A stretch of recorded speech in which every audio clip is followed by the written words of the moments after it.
నమస్తే. శ్రీమాత్రే నమః. శ్రీ గురుభ్యో నమః. ఆదిత్యాయ చ సోమాయ మంగళాయ బుధాయ గురుశుక్రశనిభ్యే రాహవే కేతవే నమః. జపాకుసుమ సంకాశం కాశ్యపేయం మహాధృతిం తమోరిం సర్వపాపగ్నం ప్రణతోస్మి దివాకరం.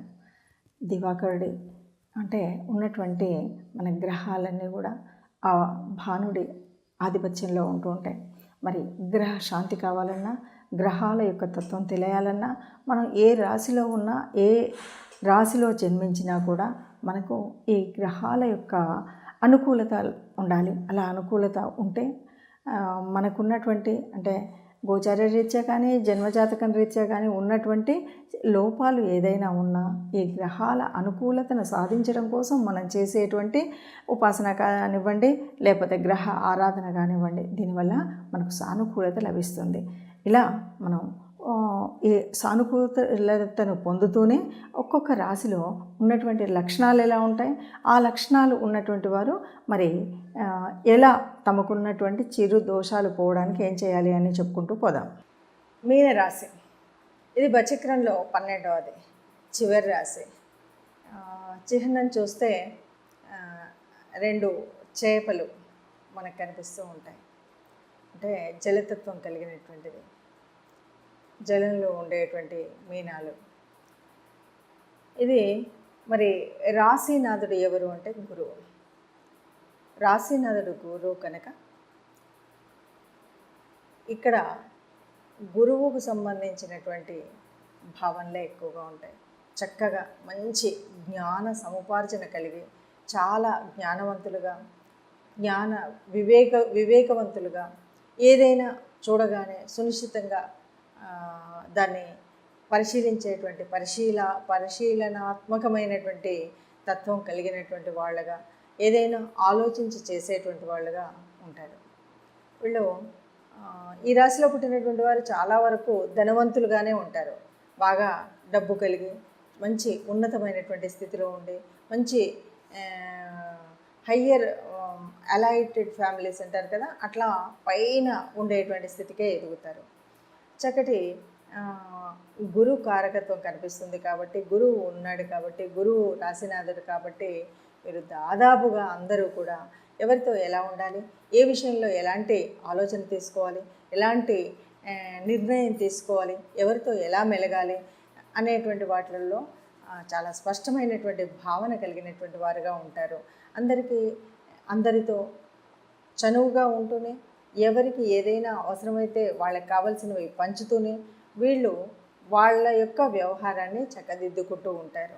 వీరు సమాజంలో కావలసినటువంటి వారుగా, సమాజానికి ఉపయోగపడేవారుగా, సమాజంలో ఉన్నతులుగా ఉండేటువంటి వారు ఈ రాశి వారు కనిపిస్తారు. అయితే ఒక బీదరికం, ఒక అమాయకత్వం, ఒక సహాయం తీసుకోవాల్సినటువంటి వారు ఎవరున్నా కూడా ఆదరించేటటువంటి తత్వం వీళ్ళకి కనిపిస్తుంది. అంటే ఎవరైనా వాళ్ళ దగ్గర పనిచేసేటువంటి వాళ్ళు కానీ, దగ్గరి బంధువులు కానీ, వీరెవరైనా ఉన్నా, లేదా ఇంటి పక్కల ఇంటి చుట్టూ ఉన్నటువంటి వారు ఉన్నటువంటి అంటే బీదవాళ్ళు, సహాయం ఆర్జించేవాళ్ళు, పాపం మనం ఏదో ఒక మాట సహాయం కానీ, ధన సహాయం కానీ, ఆ శారీరక సహాయం కానీ కావలసినటువంటి వాళ్ళు ఉన్నప్పుడు వీళ్ళు తప్పకుండా వాళ్ళకి ఆ సహాయాన్ని అందించేటువంటి మంచి గుణం వీరుకుంటుంది. ఇక ఈ మామూలు వ్యవహారంలో కనిపించేటువంటి ఇవే కాకుండా వీళ్ళు గుప్తంగా ఒక ఆధ్యాత్మిక చింతన, అంటే మానసిక భావన అంతా కూడా ఒక దైవకృప, దైవానుగ్రహ చింతన, జీవిత కాలంలో అంటే ఇది మన వేదంలో ఉంది, ఇది మన ధర్మంలో ఉంది, ఇది మన శాస్త్రంలో ఉంది, ఇది మనం ఇలాగే నిర్వర్తించాలి, ఈ నిర్వర్తన వల్ల అంటే ఇలా మనం ప్రవర్తించడం వల్ల మన ముందు తరం బాగుంటుంది, మనం బాగుంటాము అని ధర్మాన్ని గట్టిగా నమ్మేటువంటి స్థితి వీరికి ఉంటుంది.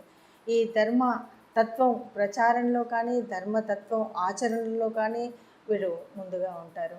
అంటే ఈ భావన మనది, అంటే ఆచార వ్యవహారాలే కాదు, ఆహారమే కాదు, అన్నింటా కూడా ఇది మనది, ఇది మన పద్ధతి, మనం ఇలా ఉండాలి, దీన్ని ఆచరించాలి. అది ఆచరణ మనమే కాదు, ఇంకొకరితో కూడా అనుచరింపచేయాలి, ఇంకొకరు కూడా అది అనుసరించేలాగా మనం వ్యవహరించాలి అనేటువంటిది మనకు ఈ రాశి వారిలో కనిపిస్తుంది. చూడ్డానికి నెమ్మదిగా నిదానంగా వీరికేం తెలుసు అనే విధంగా ఉన్న వీరి మొహంలో తేజస్సు కనిపిస్తుంది. ఇది గురుతత్వంలోని గొప్పతనం. తప్పకుండా మేము ఇది సాధిస్తాము అనేటువంటి పట్టుదల ఉంటుంది. వీరు సముపార్జన చేసినటువంటి జ్ఞానం ఏదైతే ఉందో తప్పకుండా ఆ జ్ఞానాన్ని చేయాలి అని, అంటే ఇందులో ఉన్నటువంటి వాళ్ళు దాదాపుగా కొంతమంది ఈ చదవరులే కాదు, వ్రాయడం అంటే రచయితలుగా కూడా ఉండేటువంటి ఉపన్యాసకర్తలుగా ఉండేటువంటి అవకాశం ఉంది. అంటే వారు సంపాదించినటువంటి జ్ఞానాన్ని 10 మందికి అందడం కోసం ఒక పుస్తక రూపంలోనో ఒక ఉపన్యాస రూపంలోనో 10 మందికి అందించాలి అనేటువంటి భావన ఉంటుంది. అంటే మనం సంపాదించినటువంటి జ్ఞానం 10 మందికి అందాలి అనేటువంటి ఒక మంచి సద్భావన కలిగినటువంటి వారు ఈ రాశిలో ఉంటారు. అందరూ కావాలి, అందరితో మనం ఉండాలి, అందరం సంతోషంగా ఉండాలి, అందరూ సుఖంగా ఉండాలి అనేటువంటి భావనను బాగా మానసికంగా 10 మందిలో దాన్ని ప్రచారం చేసేటువంటి వారుగా ఈ రాశి వారు ఉంటారు. అందరూ సంతోషంగా ఉండాలి అనేటువంటి తత్వం కలిగినటువంటి ఈ రాశి వారు ఎక్కడ చూసినా కూడా మీకు చూడగానే గుర్తుపట్టగలిగే విధంగా ఓహో వీరు ఈ రాశివారు అనే విధంగా మనకు కనిపిస్తూ ఉంటారు. మనం ఏ రాశిలో పుట్టినా, ఏ నక్షత్రంలో పుట్టినా, ఏదేమన్నా సరే మనకున్నటువంటి అంటే ఈ జన్మ ఇక్కడ తీసుకోవడానికి కొంత గ్రహాల యొక్క అంటే ఆ గ్రహాలు అనుకూలించడం అననుకూలించడం అనే దాని మీద కూడా ఆధారపడి ఉంటుంది. అంటే జన్మజాతకంలో మనకున్నప్పుడు ఎలా ఏ రాశులు ఎక్కడున్నాయి ఏంటి అని చెప్పుకుంటే, మన జన్మ రాశి ఏంటి, ఈ రాశి మరి ఈ రాశిలో ఏ గ్రహాలు ఉన్నాయి, ఈ విషయాలన్నీ దాన్ని బట్టి మనకు కొంత మన యొక్క జీవితంలో ఉండేటువంటి మార్పులు చేర్పులు, మన ఉన్నతి, చదువు, ఆరోగ్యం ఇవన్నీ కనిపిస్తూ ఉంటాయి. ఆహార వ్యవహారాలు, మన పద్ధతి, శైలి, రచనా వ్యాసంగం ఇవన్నీ కూడా ఒక్కొక్క గ్రహం యొక్క అనుకూలతను బట్టి మన యొక్క స్థితిగతులు తెలుస్తాయి. అట్లాగే వివాహ సంబంధమైనటువంటి విషయాలు కానీ, లేకపోతే మన సంతానం గురించి కానీ, వివాహమైన తర్వాత భార్యాభర్తల యొక్క తోడు నీడగా ఇద్దరు కూడా కలిసి ఉండేటువంటి స్థితి, ఇవన్నీ కూడా మనం అవునన్నా కాదన్నా అక్కడెక్కడో ఉన్నటువంటి గ్రహాలు మనం ఈ భూమి మీద అంటే ఉన్నటువంటి మన యొక్క పుట్టకి ఒక కనెక్షన్ ఉంటుంది. ఈ కనెక్షన్ ఉండడం వల్లనే మనం గ్రహ ఆరాధన చేయడం, నవగ్రహ ఆరాధన చేయడం అనేది ఉంటుంది. ఎప్పుడు కూడా దైవానుకూలత ఉండాలి, నవగ్రహ ఆరాధన ఉండాలి.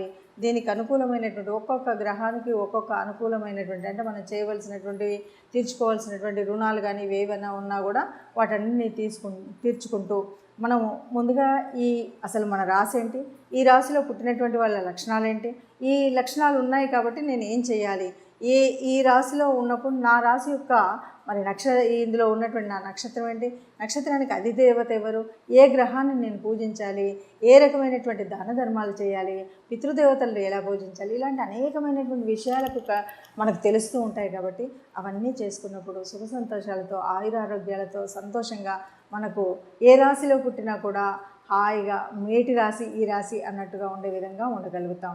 ఇలా ఉండాలి అంటే మనం రాశిలో ఎక్కడ పుట్టామో అది భగవత్ అనుకూలంగా మనం ఎప్పుడు పుట్టామో ఏమంటే పూర్వజన్మ సుకృతం వల్ల మనం తీసుకున్నటువంటి జన్మ వల్ల ఏదో ఒక రాశిలో పుడతాం.